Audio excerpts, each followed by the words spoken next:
सज्जनों, क्या भारत हिंदू राष्ट्र बना तो दलितों के ये 4 अधिकार छीन लिए जाएंगे?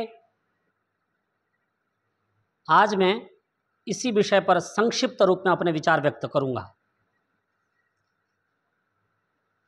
डॉक्टर पुष्पेंद्र बहुजन एक बहुजन समाज के अप्रसिद्ध वक्ता हैं, बहुत प्रसिद्ध नहीं हैं और उनको बहुत ज़्यादा यूट्यूब पर अथवा फेसबुक पर प्रसिद्धि अभी प्राप्त नहीं हुई है, परंतु उनके कुछ कुछ जहरीले भाषण आप यूट्यूब पर सीधे जाकर सुन सकते हैं।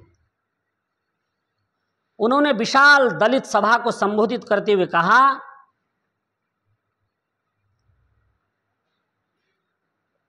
कि भारत को हिंदू राष्ट्र होने से बचाना होगा, अर्थात हम हिंदू राष्ट्र किसी कीमत पर बनने नहीं देंगे और यदि गलती से हिंदू राष्ट्र बना तो दलितों के ये 4 अधिकार छीन लिए जाएंगे। वे 4 अधिकार हैं शिक्षा, संपत्ति, सामाजिक बैठकें और सुंदर स्त्रियां। आप सीधी सीधी भाषा में ये समझ लीजिए कि यदि इस देश को हिंदुओं की भावनाओं को ध्यान में रखते हुए यदि हिंदू राष्ट्र घोषित कर दिया गया तो ये 4 अधिकार छीन लिए जाएंगे। इसलिए सारे दलित, ओबीसी और मुस्लिम एक हो जाएं, कम्युनिस्ट एक हो जाएं, ईसाई एक हो जाएं और खालिस्तानी एक हो जाएं और राष्ट्र विरोधी ताकतें एक हो जाएं और इस देश को हिंदू राष्ट्र बनाने से रोकें सब मिलकर। इस प्रकार का जो वक्तव्य है डॉक्टर पुष्पेंद्र बहुजन का, वह आप यूट्यूब पर सीधा सीधा जाकर सुन सकते हैं। तो सबसे पहले मैं डॉक्टर पुष्पेंद्र बहुजन जी के इस वक्तव्य की निंदा करता हूं, क्योंकि वे अपने SC/ST समाज को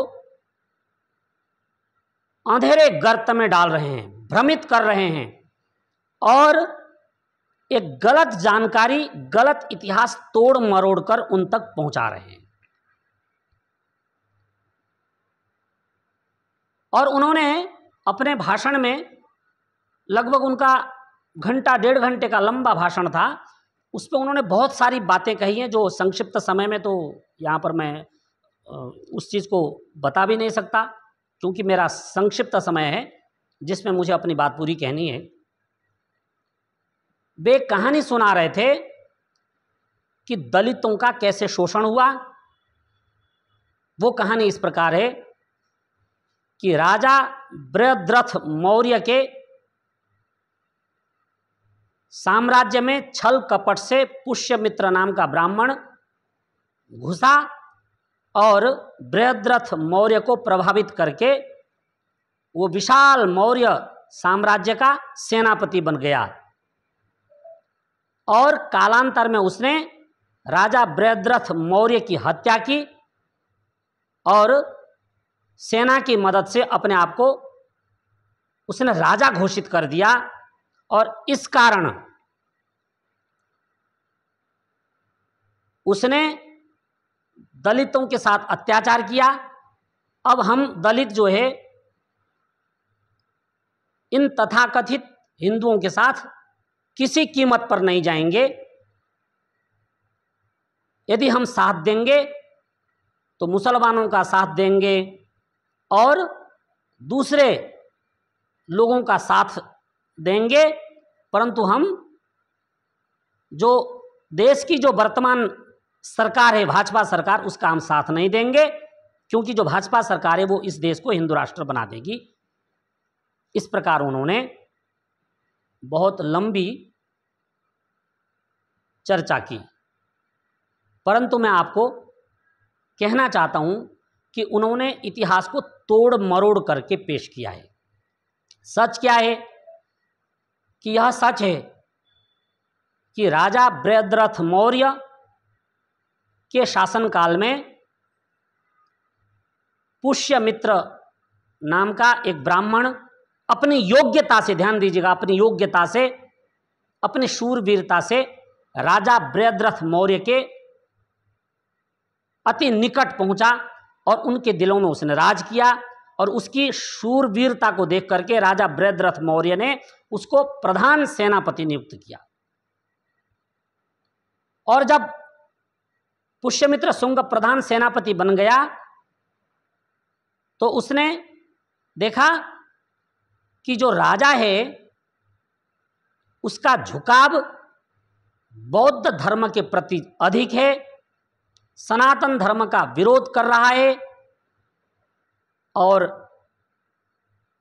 जो ये राष्ट्र है वो कमजोर होता जा रहा है। ग्रीक सैनिक अस्थाई शिविर बनाकर राष्ट्र के चारों तरफ बैठे हुए हैं, कभी भी मौका देख करके इस देश पर आक्रमण करने वाले हैं। और कुछ बौद्ध मठों में छिपे हुए हैं इस देश को कब्जा करने के लिए। गुप्त सूचना पाकर राजा बृहद्रथ मौर्य को प्रधान सेनापति पुष्यमित्र ने सारी जानकारी दी कि हे राजा साहब, हमारे राष्ट्र में इस प्रकार के जो विरोधी तत्व हैं वो अपना सिर उठा रहे हैं और बाहर से कुछ अस्थाई ग्रीक सैनिक लोग बौद्ध भिक्षुओं के वेश में हमारे बौद्ध मठों में घुसे हुए हैं और ये भीतर के कुछ बौद्ध उनकी मदद कर रहे हैं, तो मुझे सारे बौद्ध मठों को तलाश करने की अनुमति दीजिए। इस पर राजा बृहद्रथ मौर्य किसी कीमत पर तैयार नहीं हुआ और भीतर की जो स्थिति थी वो अधिक बिगड़ती गई और ग्रीक सैनिक इस देश को कब्जा करने के लिए आगे बढ़ रहे थे।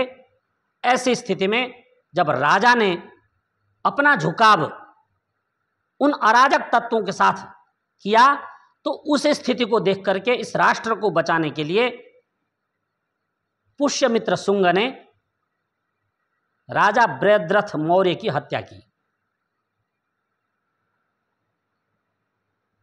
और उसको मार करके सभी की सहायता से सेना ने भी मदद की और खुद इस विशाल देश का राजा बना। और जब राजा बना तो उसने इस देश की जो बिगड़ी हुई दशा थी उसको बहुत सुधारा, इसको बहुत मजबूती के साथ खड़ा किया और एक विशाल शुंग वंश की स्थापना की। राजा पुष्यमित्र शुंग ने जो वेदोक्त वर्ण व्यवस्था थी, ब्राह्मण, क्षत्रिय, वैश्य और शूद्र, उसकी स्थापना की और समाज के भेदभाव को मिटाया। बौद्धों का ह्रास हुआ और सनातन धर्म का उदय हुआ। और इस सनातन धर्म के महान उदय को आजादी के बाद इतिहासकारों ने उसको धुंधला करने की कोशिश की और एक शक्तिशाली राजा को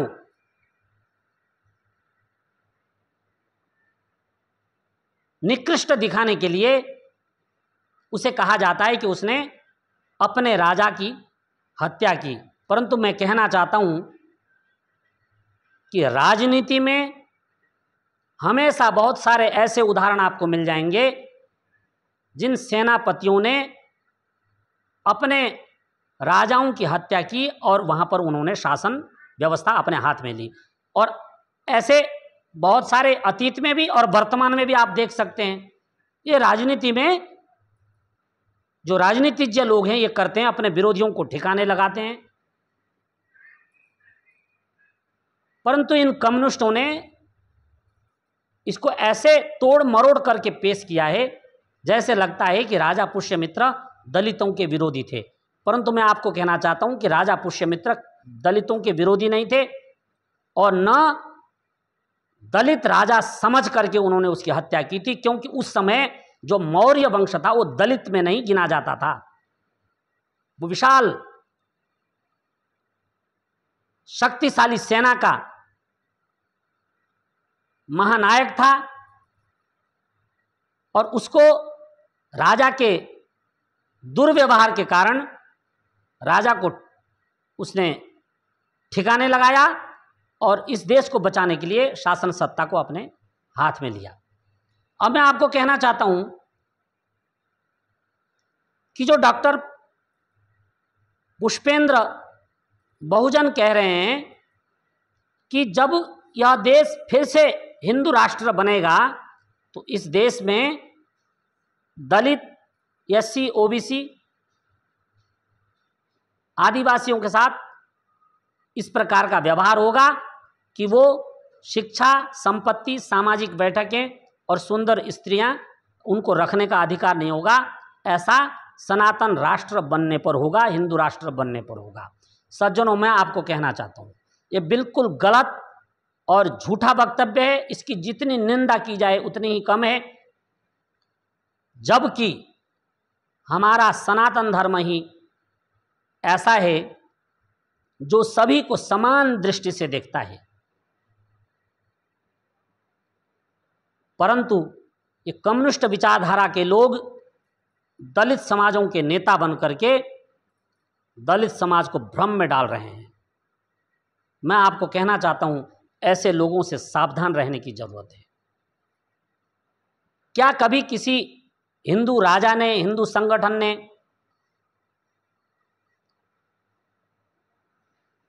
शिक्षा, संपत्ति, सामाजिक बैठकें और सुंदर स्त्रियां रखने का कहीं विरोध किया है? ऐसा कहीं भी किसी भी इतिहास में अथवा पुस्तकों में प्राप्त नहीं होता है। हमारे सारे गीता, रामायण, महाभारत, सारे जो धर्म ग्रंथ हैं वो वसुधैव कुटुंबकम का संदेश देते हैं और पूरे पृथ्वी के मानवों के साथ समान व्यवहार का संदेश देते हैं। ऐसे में ये कहना कि हिंदू राष्ट्र बनेगा तो आपके साथ ये अन्याय होगा, इसलिए आप हिंदू राष्ट्र बनने मत दो, ये बिल्कुल ही घटिया, नीचता और मूर्खतापूर्ण बयान है डॉक्टर पुष्पेंद्र बहुजन का। मैं इसकी घोर निंदा करता हूं और आपको सावधान करता हूं कि आप ऐसे वाक चातुर्य से किए गए जो गलत संदेश हैं इन पर ध्यान न दें और पूरी ताकत के साथ अपने इस देश को फिर से हिंदू राष्ट्र बनाएं।